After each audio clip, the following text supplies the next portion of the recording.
Now, on Sunday, it's a special day. It's Father's Day, so we're thinking about all our lovely daddies. So I have chosen a story about a daddy, and it's called Mr. Large in Charge. You might remember this family from the story 5 Minutes Peace.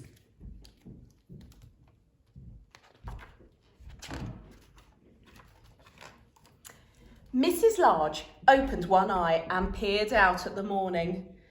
She forced open the other eye, dragging herself out of bed, and set off downstairs to the kitchen, where Mr. Large had kindly started the children on their breakfasts. "You look ghastly, dear," said Mr. Large. "Don't say that to Mummy," said Laura indignantly. "Mummy looks beautiful," exclaimed Lester. "Beautiful," cooed the baby. "Yes, of course, Mummy's beautiful," said Mr. Large. "I meant she doesn't look well. Are you feeling all right, dear?" "She doesn't look very well, does she?" "As a matter of fact, I don't feel too good," admitted Mrs. Large. "But I was going to take them all to the park later on. Then there's the shopping and the lunch and there's..." "Well, you don't have to worry about any of that," said Mr. Large. "It's the weekend, so I'm in charge. Go on, back to bed with you. We'll take care of everything, won't we, kids?" "You bet," yelled Lester. Mrs. Large trudged back upstairs, clutching a nice hot water bottle, and sank back into the bed, which was still warm. "What a treat," she said. Downstairs, Mr. Large was organising his troops. "Right, men," he commanded. "We're not all men," said Laura. "Oh, you know what I mean," said Mr. Large. "Well, troops then, all right.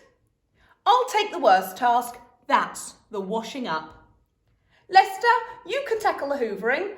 Luke, picking things up off the floor. Laura and the baby, general dusting and cushion plumping. Quick march! 1, 2, 1, 2, off you go." Mr. Large turned on the radio, found a jolly tune to cheer everyone along, and soon they were all busy with their tasks. Upstairs, Mrs. Large was jolted back from the brink of sleep by the astonishing amount of noise blasting up through the floorboards. She listened anxiously for a while, but could soon tell they were mostly happy noises, so she wedged a pillow around her ears and decided to ignore it. Mrs. Large had just drifted off to sleep when she was rudely awoken by the baby, who was giving her a thorough dusting. "Sorry, Mum," yelled Laura, rushing in and grabbing the baby. The baby began to scream and hung onto the bedclothes so that they both fell over backwards. "This isn't proving very restful, Laura," said Mrs. Large crossly, as Laura disentangled herself and the baby and attempted to bundle the bedclothes back on the bed. "Mummy hug!" screamed the baby. "I want my mummy! Big huggy now!" Laura stuffed the baby under her arm and wrestled her out of the door. "Don't worry, Mum," she cried, as she closed the door behind them. "I'll take her down to Dad." "Don't want Dad," bellowed the baby. "Want Mum. Want my mummy." Mrs. Large rearranged the mangled bedclothes and snuggled down, feeling decidedly jangled. Suddenly, there was an almighty crunch from downstairs, and the hoover stopped abruptly. Can you see it sucking up all the Lego bricks?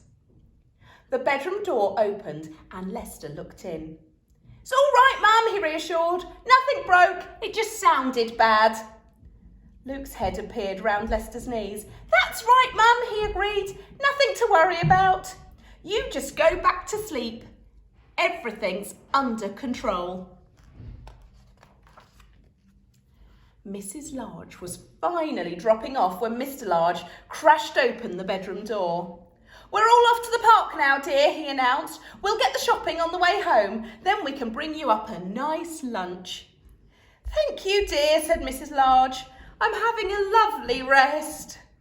Mr. Large beamed and blew his wife a big kiss as he backed out of the room, closing the door very quietly. At last, Mrs. Large dozed off. What seemed like 5 minutes later, she was woken by a smell of burning. Just then, Laura put her head round the door. "Dad says not to worry about the smell," she says. "He's getting the lunch and he wants to know if you'd like some." "What exactly is it?" asked Mrs. Large nervously. "Well," said Laura, "it was something in a special sauce, but Dad just had a little look at the football on TV. Well, it was quite a long look actually, so now it's cheese sandwiches." "I think I'll carry on sleeping. Thank you, dear," said Mrs. Large. "Perhaps I could join you at tea time." "Righto," said Laura, slamming the door as she rushed off to tell Dad. I think he's been enjoying that football a bit too much. Mrs. Large closed her eyes and tried to relax. What seemed like 3 seconds later, the door crashed open again and all the children came charging in. "We're going to play football with Dad," yelled Lester. "In the garden," said Luke. "Now," said the baby. "Are you feeling a bit better?" asked Laura. "Mummy better?" asked the baby. "Big huggy?" "A bit better," said Mrs. Large. "You go and have fun with Daddy and perhaps I'll be all right later on." "Big huggy," wept the baby, as Lester scooped her up and carried her out. "Big huggy, Mummy, now." "Don't worry, Mum," said Laura. "She loves football once she gets going." The door slammed shut for the 100th time. Mrs. Large winced and slithered down under the covers. Joyful sounds came drifting in from the garden, and Mrs. Large smiled contentedly. There they are, all playing football with Daddy. 5 minutes later, Lester burst into the bedroom. "Dad says, where are the bandages?" he yelled.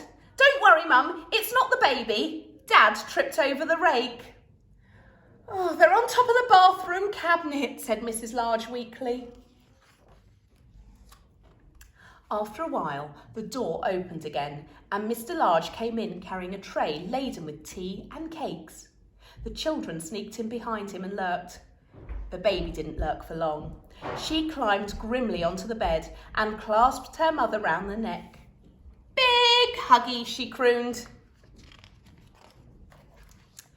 "Everyone out," ordered Mr. Large. "Let Mummy have her rest. Now, she's not well today."